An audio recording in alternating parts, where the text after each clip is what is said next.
Lemur হল মাদাগাস্কারের primate গোত্রভুক্ত কিছু প্রাণীর সমষ্টিগত নাম। ল্যাটিন শব্দ লেমার্স থেকে লেমুর শব্দটির উৎপত্তি, যার অর্থ ভূতের মত।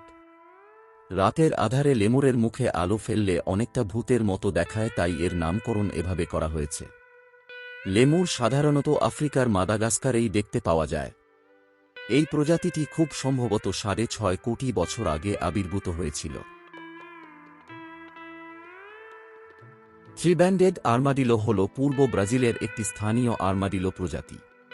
আর্মাডিলো আত্মরক্ষার জন্য নিজেকে গুটিয়ে একটি গোলকে পরিণত করে, তখন কান দুটি খোলসের ভেতরে ঢুকে যায় এবং মাথা ও লেজ একে অপরের সাথে আটকে গিয়ে খোলসটিকে সম্পূর্ণরূপে বন্ধ করে দেয়।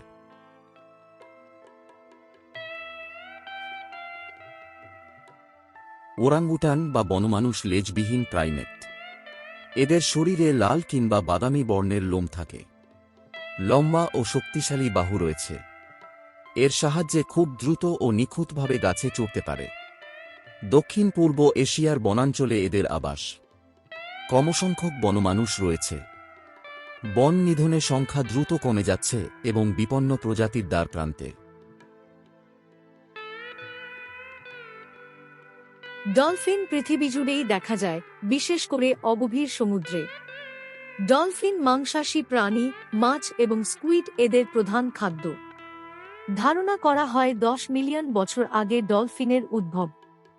ডলফিনকে সবচেয়ে বুদ্ধিমান প্রাণী ধরা হয়। বন্ধুত্বপূর্ণ আচরণ এবং খেলোয়াড়সুলভ মানসিকতা মানব সমাজের কাছে ডলফিনকে খুবই জনপ্রিয় করে তুলেছে।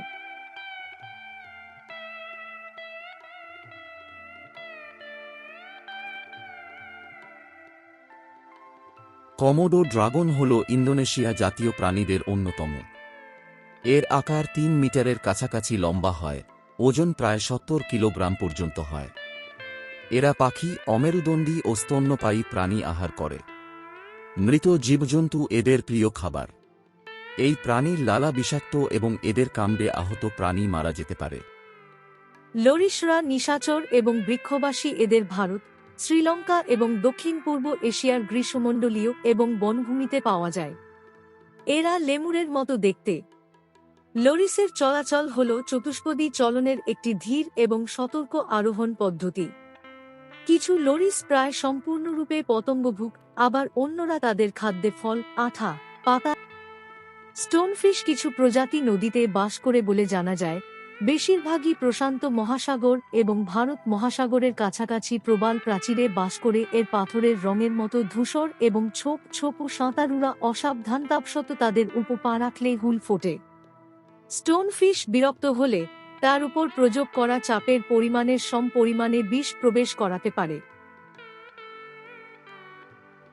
ক্যাঙ্গারু অস্ট্রেলিয়া এবং নিউ গিনির স্থানীয় প্রাণী। বড় ও শক্তিশালী পেছনের পা, লাফানোর উপযোগী বড় পায়ের পাতা, ভারসাম্য রক্ষার জন্য একটি লম্বা ও পেশিবহুল লেজ এবং একটি ছোট মাথা থাকে। স্ত্রী ক্যাঙ্গারুর মার্সুপিয়াম নামক একটি থলি থাকে, যেখানে তাদের শাবক জন্মের পরবর্তী বিকাশ সম্পন্ন করে। চারণ অভ্যাসের কারণে ক্যাঙ্গারুর দাঁত বিকশিত হয়েছে, যা স্তন্যপায়ী প্রাণীদের মধ্যে বিরল। গরিলা হল প্রাইমেটদের মধ্যে আকৃতিতে বৃহত্তম। এরা প্রাইমেট পরিবারের এক ধরনের তৃণভোজী, মাটিতে বসবাসরত প্রাণী। এদের বাস আফ্রিকা মহাদেশের জঙ্গলে।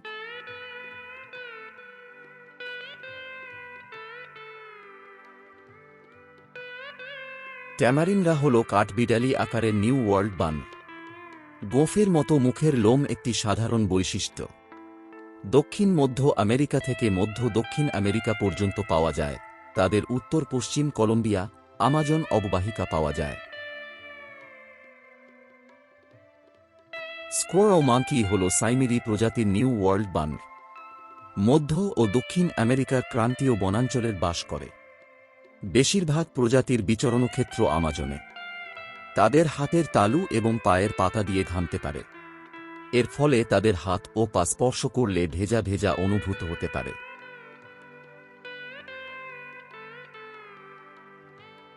প্লাটিপাস এর দেহের রং বাদামি প্রকৃতির, লোমশ দেহ এবং প্রশস্ত ও সমান্তরাল লেজ রয়েছে। পায়ের আঙ্গুলের মাঝখানে চামড়া থাকার ফলে এটি ভালো সাঁতার কাটতে পারে। নাক বেশ বড় এবং রবারের ন্যায়। এ ধরনের নাকের বৈশিষ্ট্যের কারণে প্লাটিপাস বড কিংবা ছোট উভয় ধরনের হতে পারে। বৃহৎ আকৃতির প্লাটিপাস তাসমানিয়া এবং ছোটটি কুইন্সল্যান্ডে দেখা যায়।